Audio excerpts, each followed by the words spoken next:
মাঝে 3 দিন আগে পড়ে গায়ে দুটো খুন হয়ে গেল। একজন মাঝবয়সী জোয়ান মদ্যপুরুষ এবং আরেকজন 16-17 বছরের একটি রোগা ভীরু মেয়ে।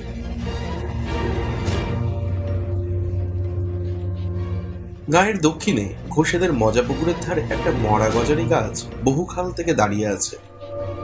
স্থানটি ফাঁকা, বন জঙ্গলের আবরু নেই, কাছাকাছি শুধু কয়েকটা কলা গাছ। ওই গজারি গাছটার নিচে একদিন বলাই চক্রবর্তীকে মরে পড়ে থাকতে দেখা গেল। মাথাটা আটচির হয়ে ফেটে গেছে, খুব সম্ভব অনেকগুলি লাঠির আঘাতে। চারিদিকে হইচই পড়ে গেল বটে, কিন্তু লোকে খুব বিস্মিত হল না। বলাই চক্রবর্তীর এইরকম অপমৃত্যুই আশেপাশের 10টা গায়ের লোক প্রত্যাশা করেছিল, অনেকে কামনাও করেছিল। অন্যপক্ষে শুভ্রা মেয়েটির খুন হওয়া নিয়ে হইচই হলো কম, কিন্তু মানুষের বিস্ময় ও কৌতূহলের সীমা রইল না।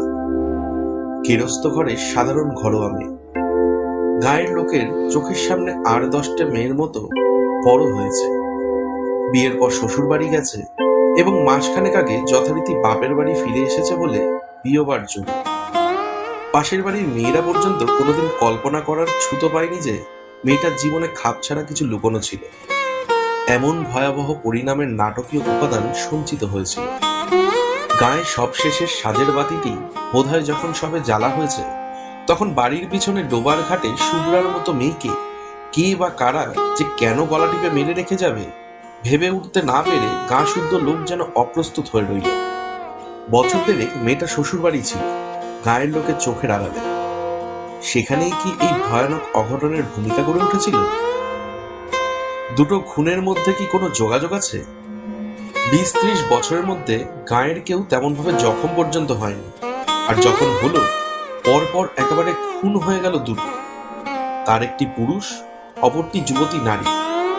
দুটি খুনের মধ্যে একটা সম্পর্ক আবিষ্কার করার জন্য প্রাণ সকলের যেন ছটফট করে। কিন্তু বলাই চক্রবর্তী শুভ্রাকে কবে শুধু চোখের দেখা দেখেছিল তাও গায়ের কেউ মনে করতে পারে না। একটুখানি বাস্তব সত্যের খাদের অভাবে নানা জনের কল্পনা ও অনুমানগুলি গুজব হয়ে উঠতে উঠতে মুষড়ে যায়।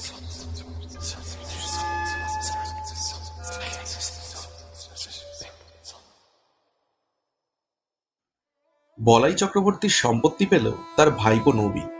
40 টাকার চাকরি ছেড়ে শহর থেকে সপরিবারে গায়ে এসে ক্রমাগত কেঁচড় কুটে চশমার কাঁচ মুছতে মুছতে সে পাড়ার লোককে বলতে লাগলো, 50 টাকা রিওয়ার্ড ঘোষণা করেছি।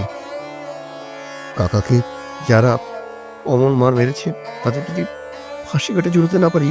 চশমার কাঁচের বদলে মাঝে মাঝে কোঁচার খুঁটে সে নিজের চৌকো মুছতে লাগলো। ঠিক 21 দিন গায়ে বাস করার পর নবীনের স্ত্রী দামিনী সন্ধ্যাবেলা লণ্ঠন হাতে রান্নাঘর থেকে উঠোন পার হয়ে শোবার ঘরে যাচ্ছে।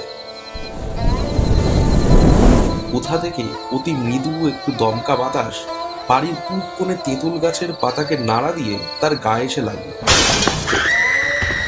দামিনীর হাতের লণ্ঠন ছিটকে গিয়ে পড়ল দক্ষিণের ঘরের দাওয়ায়। উঠোনে আছড়ে পড়ে হাত পা ছুটতে ছুটতে দামিনীর দাঁতের দাঁত লেগে গেল। দালানের আনাচে কানাচে ঝোড়ো হাওয়া যেমন গুমড়ে গুমড়ে কাঁদে, দামিনী আওয়াজ করতে লাগলো ঠিক সেই রকম। শুভ্রার দাদা ধীরেন স্থানীয় স্কুলে মাস্টারি করে। গায়ে সেই একমাত্র ডাক্তার পাশ না করা। ফিজিক্সে অনার্স নিয়ে বিএসসি পাশ করে 7 বছর গায়ের স্কুলে জিওগ্রাফি পড়াচ্ছে। প্রথম দিকে প্রবল উৎসাহের সঙ্গে 47খানা বই নিয়ে লাইব্রেরি, 7 জন ছেলেকে নিয়ে তরুণ সমিতি, বই পড়ে পড়ে সাধারণ রোগে বিনামূল্যে ডাক্তারি, এইসব আরম্ভ করেছিল। গেও একটি মেয়েকে বিয়ে করে 2 বছরের 4টি ছেলেমেয়ের জন্ম হওয়ায় এখন অনেকটা ঝিমিয়ে গেছে। লাইব্রেরির বইয়ের সংখ্যা 300-তে উঠে থেমে গেছে।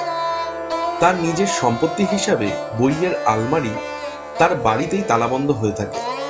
চাঁদা কেউ দেয় না, তবে 2-4 জন পড়া বই আর একবার পড়ার জন্য মাঝে মাঝে চেয়ে নিয়ে যায়। বছরে 2-3 বার তরুণ সমিতির মিটিং হয়। 4 আনা 8 আনা ফি নিয়ে এখন সে ডাক্তারি করে, ওষুধও বিক্রি করে।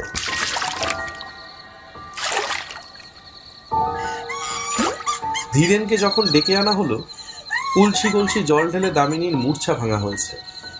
কিন্তু সে তাকাচ্ছে অর্থহীন দৃষ্টিতে, আপন মনে হাসছে আর কাঁদছে, এবং যারা তাকে ধরে রেখেছিল তাদের আঁচড়ে কামড়ে পালিয়ে যাওয়ার চেষ্টা করছে। ধীরেন গম্ভীর চিন্তিত মুখে বলল, শাহপুরের কৈলাস ডাক্তারকে একবার ডাকা দরকার। আমি চিকিৎসা করতে পারি, তবে কি জানেন, আমি তো পাশ করা ডাক্তার নই, তাই দায়িত্ব নিতে ভরসা হচ্ছে না। বুড়ো পঙ্কজ ঘোষাল বলাই চক্রবর্তীর অনুগ্রহে বহুকাল সপরিবারে পরিপুষ্ট হয়েছিল। তিনি বললেন, ডাক্তার, কি হবে?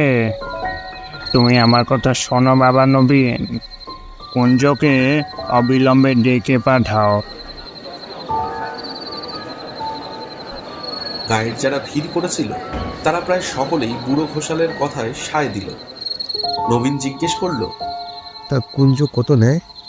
ধীরেন বলল, ছি, ওসব দুর্বুদ্ধি করো না নবীন। আমি তোমাকে বলছি, এটা অসুখ, অন্য কিছু নয়। লেখাপড়া শিখেছ, জ্ঞান বুদ্ধি আছে, তুমিও কি বলে কুঞ্জকে চিকিৎসার জন্য ডেকে পাঠাবে? নবীন আমতা আমতা করে বলল, মানে এসব খাপছাড়া অসুখে ওদের চিকিৎসায় ভালো ফল দেয় ভাই।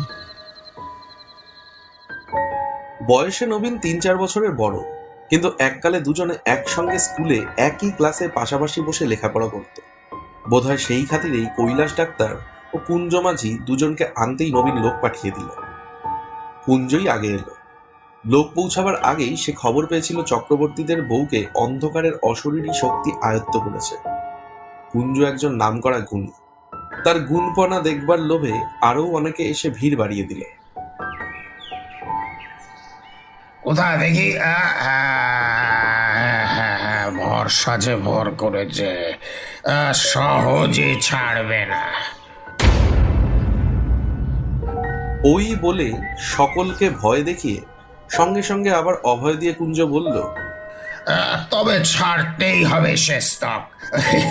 কুঞ্জ মাঝির সাথে কোনো চালাকি চলবে না। ঘরের দাওয়া থেকে সকলকে উঠানে নামিয়ে দেওয়া হলো। বিড়বিড় মন্ত্র পড়তে পড়তে কুঞ্জ দাওয়ায় জল ছিটিয়ে দিল। দামিনীর এলো চুল শক্ত করে বেঁধে দেওয়া হলো দাওয়ার একটা খুঁটির সঙ্গে। দামিনীর না রইল বসবার উপায়, না রইল পালাবার ক্ষমতা। তাকে আর কারো ধরে রাখবার প্রয়োজন রইল না। নড়তে গিয়ে চুলে টান লাগায় দামিনী আর্তনাদ করে উঠতে লাগলো। কুঞ্জ টিটকিরি দিয়ে দিয়ে বলতে লাগলো, ধীরেন প্রথম দিকে চুপ করেছিল। বাধা দিয়ে লাভ নেই, গায়ের লোক কথা শোনে না, বিরক্ত হয়। এবার সে আর ধৈর্য ধরতে পারল না। তুমি কি পাগল হয়ে গেছো নবীন? তুমি একটু চুপ করো তো ভাই।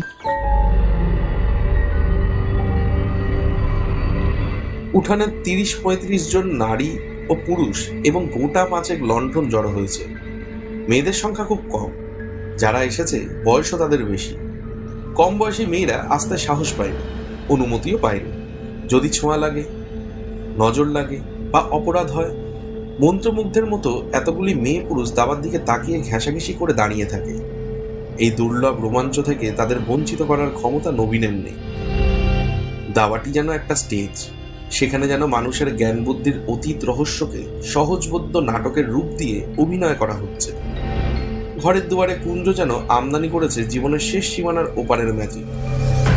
এমন ঘরোয়া, এমন বাস্তব হয়ে উঠেছে দামিনীর মধ্যে অদেহী ভয়ঙ্করের এই ঘনিষ্ঠ আবির্ভাব।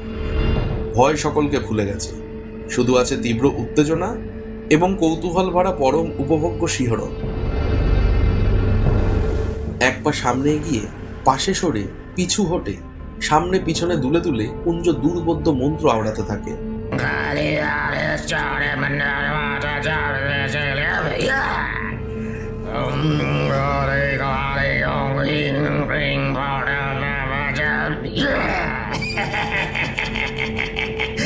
মাল সাথে আগুন করে তাতে সে একটি দুটি শুকনো পাতা আর শিকড় পুড়তে দেয়। চামড়া পোড়ার মতো একটা উৎকট গন্ধ চারিদিকে ভরে যায়। দামিনীর আর্তনাদ ও ছটফটানি ধীরে ধীরে কমে আসছিল। একসময় খুঁটিতে পিঠ ঠেকিয়ে কাঠ হয়ে দাঁড়িয়ে সে বোঝা বোঝা চোখে কুঞ্জর দিকে তাকিয়ে নিষ্পন্দ হয়ে রইল। তখন একটা কাঁচা হলুদ পুড়িয়ে কুঞ্জ তার নাকের কাছে ধরল। দামিনীর ঢুলু ঢুলু চোখ ধীরে ধীরে বিস্ফারিত হয়ে উঠল। সর্বাঙ্গে ঘন ঘন শিহরণ বয়ে যেতে লাগলো। কে কে তুই? বল বল, তুই কে? আমি শুভ্রা, আমায় মেরো না। ওই চাটুজ্জে বাড়ির শুভ্রা যে খুন হয়েছে? হ্যাঁ গো হ্যাঁ, আমায় মেরো না। নবীন দাওয়ার একপাশে দাঁড়িয়েছিল, তার দিকে মুখ ফিরিয়ে কুঞ্জ বলল, এই ব্যাপারখানা কিছু বুঝলেন কর্তা? উঠান থেকে চাপা গলায় বুড়ো ঘোষালের নির্দেশ এলো, কুঞ্জ, ও হে কুঞ্জ, বলি শুনছ? কি শুভ্রাকে খুন করেছিল, শো দিয়ে নাও চট করে। কুঞ্জকে কিছু জিজ্ঞেস করতে হলো না, দামিনী নিজে থেকেই ফিস ফিস করে জানিয়ে দিল, বলাই বুড়ো আমায় খুন করেছে। নানাভাবে ঘুরিয়ে ফিরিয়ে অনেকবার তাকে প্রশ্ন করা হলো, কিন্তু দামিনীর মুখ দিয়ে এছাড়া আর কোনো জবাব বার হলো না যে সে শুভ্রা এবং বলাই তাকে খুন করেছে।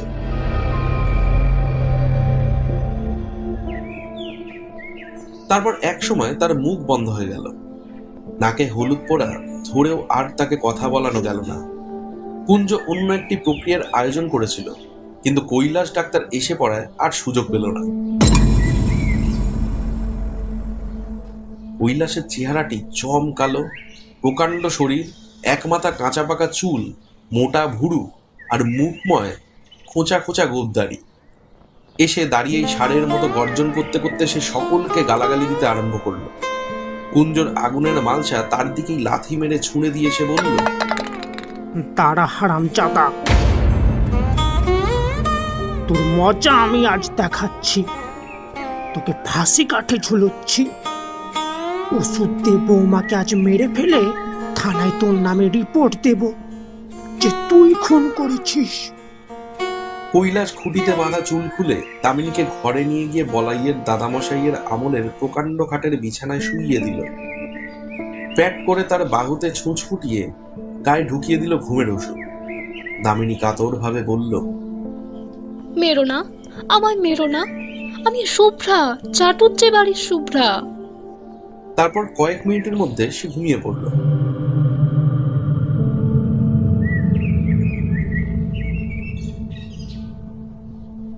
দামিনীর মুখ দিয়ে শুভ্রা বলাই চক্রবর্তীর নাম করায় অনেক বিশ্বাসীর মনে যে ধাঁধা সৃষ্টি হয়েছিল, বুড়ো ঘোষালের ব্যাখ্যা শুনে সেটা কেটে গেল। শুভ্রা 3 দিন আগে বলাই চক্রবর্তী মরে গিয়েছিল সন্দেহ নেই, কিন্তু শুধু জ্যান্ত মানুষ কি মানুষের গলা টিপে মানে? আর কিছু মানে না?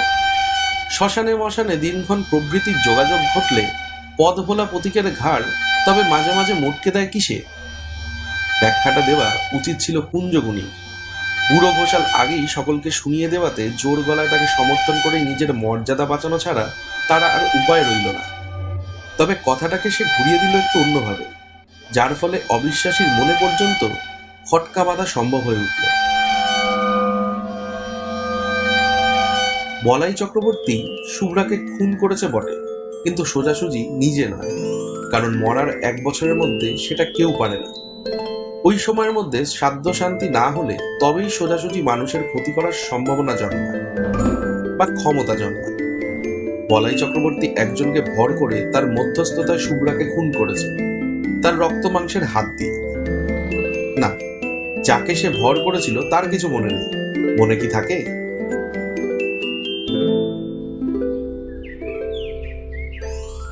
এক রাত্রে অনেক কান ঘুরে পরদিন সকালে এই কথাগুলি গেল ধীরেনের কানে।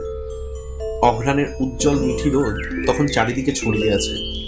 বর্ষার পরিপুষ্ট গাছে আর আগাছার জঙ্গলে যেন পার্থিব জীবনের ছড়াছড়ি। বাড়ির পিছনের ডোবাটি কুচুরি পানায় আচ্ছন্ন, গাঢ় সবুজ অসংখ্য রসালো পাতা, বর্ণনাতীত কোমল রঙের অপরূপ ফসল। তাল গাছের গুঁড়ির ঘাটটি কার্তিক মাসেও প্রায় জলে ডুবেছিল, এখন জল কমে অর্ধেকের বেশি ভেসে উঠেছে। টুকরো বসিয়ে ধাপগুলি এবার ধীরেন বিশেষ করে শুভ্রার জন্য বানিয়ে দিয়েছিল। 7 মাসের গর্ভ নিয়ে ঘাটে উঠতে নামতে সে যাতে পা পিছলে না আছাড় খায় তার জন্য। পাড়ার মানুষ বাড়ি বয়ে গায়ের গুজব শুনিয়ে গেল। আবেষ্টনীর প্রভাবে উদ্ভট কথাগুলি সঙ্গে সঙ্গে ধীরেনের মন থেকে বাতিল হয়ে গেল। ক্ষুব্ধ হওয়ার অবসরও সে পেল না। ডোবার কোন দিক থেকে কিভাবে কে সেদিন সন্ধ্যায় ঘাটে এসেছিল, কেনই বা এসেছিল, এই পুরনো ভাবনা সে ভাবছিল অনেকক্ষণ থেকে। তাই সে ভাবতে লাগলো। একমাত্র এই ভাবনা তাকে অন্যমনস্ক করে দেয়। ক্ষোভ ও বিষাদের তার এত প্রাচুর্য এখন যে মাঝে মাঝে কিছুক্ষণের জন্য অন্যমনস্ক হতে না পারলে তার অসহ্য কষ্ট হয়। অন্য কোনো বিষয়ে তার মন বসে না। ভাতের থালা সামনে ধরে দিয়ে শান্তি বলল, আমার কিন্তু মনে হয় তাই হবে, নইলে কটমট করে তাকিয়ে ধীরেন ধমক দিয়ে বলল, চুপ, যা খুশি মনে হোক তোমার, আমায় কিছু বলবে না, খবরদার। স্কুলে যাওয়ার পথে যাদের সঙ্গে দেখা হলো মুখে তারা কিছু বলল না, কিন্তু তাদের তাকানোর ভঙ্গি যেন আরো স্পষ্ট জিজ্ঞাসা হয়ে উঠল। কথাটা তুমি কিভাবে নিয়েছো শুনি? পুরুত ঠাকুর তাকে অনেকক্ষণ দাঁড় করিয়ে রেখে দোষমোচনের জন্য দরকারি ক্রিয়াকর্মের বিষয় আলোচনা করলেন, উপদেশ দিলেন। বিশেষ করে বলে দিলেন যে স্কুল থেকে ফিরবার সময় তার বাড়ি থেকে সে যেন তার নিজের ও বাড়ির সকলের ধারণের জন্য মাদুলি নিয়ে যায়।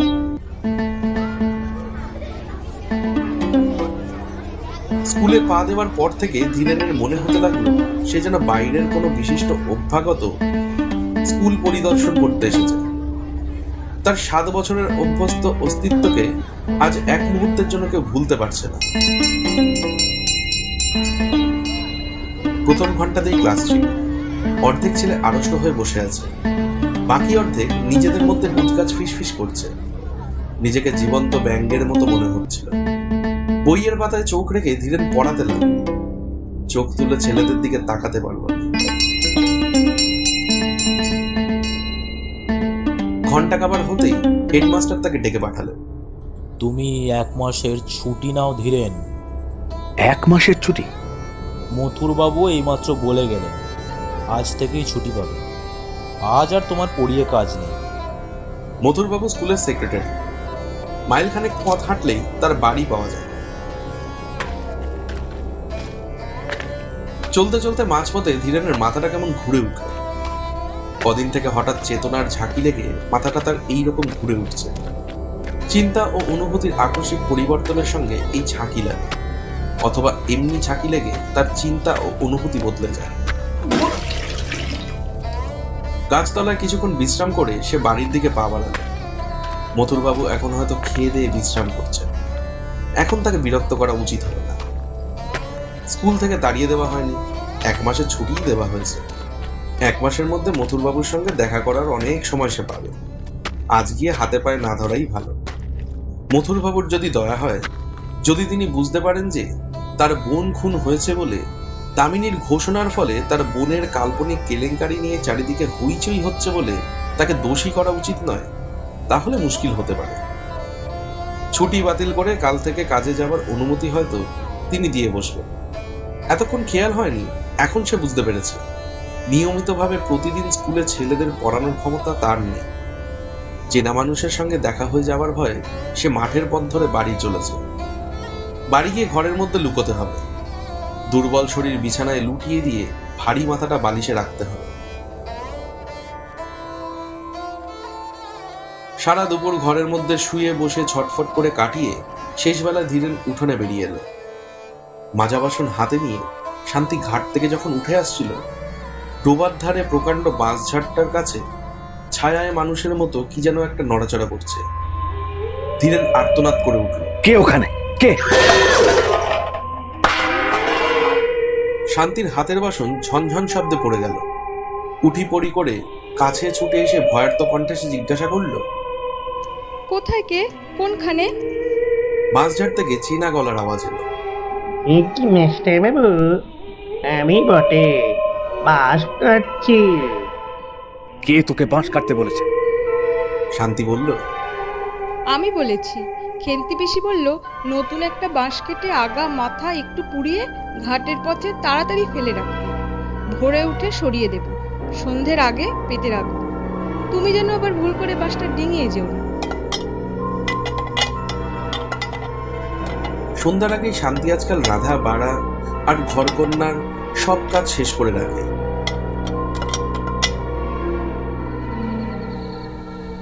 অন্ধকার ঘনিয়ে আসার পর ধীরেনকে সঙ্গে না নিয়ে বড় ঘরের চৌকাঠ পার হয় না। ছেলে মেয়েদেরও ঘরের মধ্যে আটকে রাখে। সন্ধ্যা থেকে ঘরবন্দি হয়ে ধীরেন আকাশ পাতাল ভাবে, আর মাঝে মাঝে সচেতন হয়ে ছেলে মেয়েদের আলাপ শোনে। ছোট বেশি ভূত হয়েছে। ভূত নয়, ভূত নয়, পেতনি, পেতনি। বেটা ছেলে ভূত হয়, তুই কিচ্ছু জানিস না, যা। ঘরের মধ্যেও কারণে অকারণে শান্তি ভয় পেয়ে আটকে ওঠে। কাল প্রথম রাতে একটা পেঁচার ডাক শুনে ধীরেনকে আঁকড়ে ধরে গোঙাতে গোঙাতে বমি করে ফেলেছিল সে।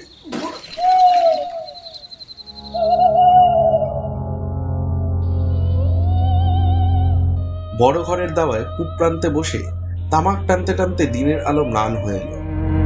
এখানে বসে ডোবার ঘাট আর দুধারের বাঁশঝাড় ও জঙ্গল দেখা যায়। জঙ্গলের পর সেনেদের কলা বাগান, সেনেদের কাছারি ঘরের পাশ দিয়ে দূরে বসেদের মজা পুকুরের তীরে মরা গাজারি গাছটার ডগা চোখে পড়ে। অন্ধকার হবার আগেই কুয়াশায় প্রথমে গাছটা, তারপর সেনেদের বাড়ি আবচা হয়ে ডাকা পড়ে গেল। তুমি কি আর ঘাটের দিকে যাবে? শান্তি জিজ্ঞেস করল।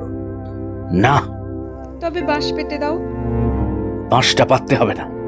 তারপর শান্তি কয়েক মুহূর্ত চুপ করে দাঁড়িয়ে রইল। তোমার চোখ লাল হয়েছে, টকটকে লাল। হোক। শোবার ঘর আর রান্নাঘরের ভিটের সঙ্গে দুটি প্রান্ত থেকে নিজেই বাঁশটা পেতে দিল। কাঁচা বাঁশের দু প্রান্তের খানিকটা পুড়িয়ে দেওয়া হয়েছে। অশরীরী কোনো কিছু এ বাঁশ ডিঙোতে পারবে না। ঘাট থেকে শুভ্রা যদি বাড়ির উঠানে আসতে চায়, এই বাঁশ পর্যন্ত এসে ঠেকে যাবে।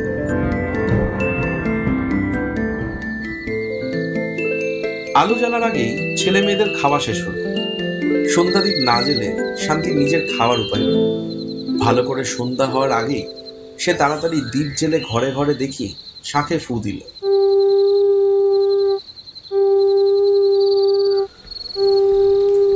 10 মিনিটের মধ্যে নিজে খেয়ে ধীরেনের ভাত বেড়ে ঢাকা দিয়ে রাখে। রান্নাঘরে তালা দিয়ে কাপড় ছেড়ে ঘরে গিয়ে ঢুকে। বিকেলে আজকাল সে মাছ রান্না করে না। এটো কাটা নাকি অশরীরী আত্মাকে আকর্ষণ করে। খাওয়ার হাঙ্গামা খুব সংক্ষেপে, সহজে এবং অল্প সময় সম্পন্ন হয়ে যায়। ঘরে আসবে না? না। তখনও আকাশ থেকে আলোর শেষ আভাসটুকু মুছে যায়নি। 2-3টি তারা দেখা দিয়েছে, আরও কয়েকটি দেখা দিতে দিতে আবার হারিয়ে যাচ্ছে। আর 1 মিনিট কি 2 মিনিটের মধ্যে রাত্রি শুরু হয়ে যাবে। জীবিতের সঙ্গে মৃতের সংযোগ স্থাপনের সবচেয়ে প্রশস্ত সময় নাকি সন্ধ্যা। ভর সন্ধ্যাবেলা শুভ্রা দামিনীকে আশ্রয় করেছিল। আজ সন্ধ্যা পার হলে, রাত্রি আরম্ভ হয়ে গেলে চেষ্টা করেও শুভ্রা হয়তো তার সঙ্গে কথা বলতে পারবে না। আর দেরি না করে এক্ষুনি শুভ্রাকে সুযোগ করে দেওয়া উচিত। চোরের মতো ভিটে থেকে নেমে পাশ ডিঙিয়ে ধীরেন পা টিপে টিপে ডোবার মাঠের দিকে এগিয়ে গেল।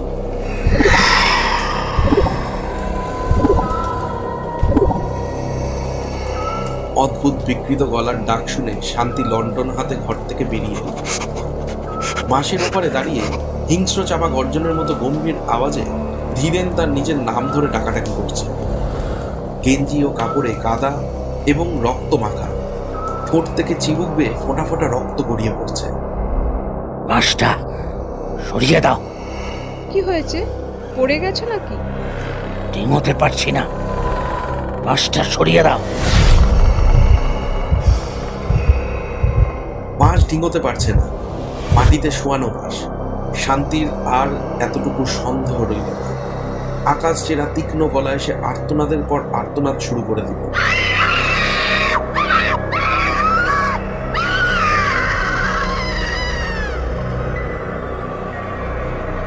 তারপর প্রতিবেশী এলো, পাড়ার লোকও এলো এবং গায়ের লোকও এলো, আর কুঞ্জও এলো।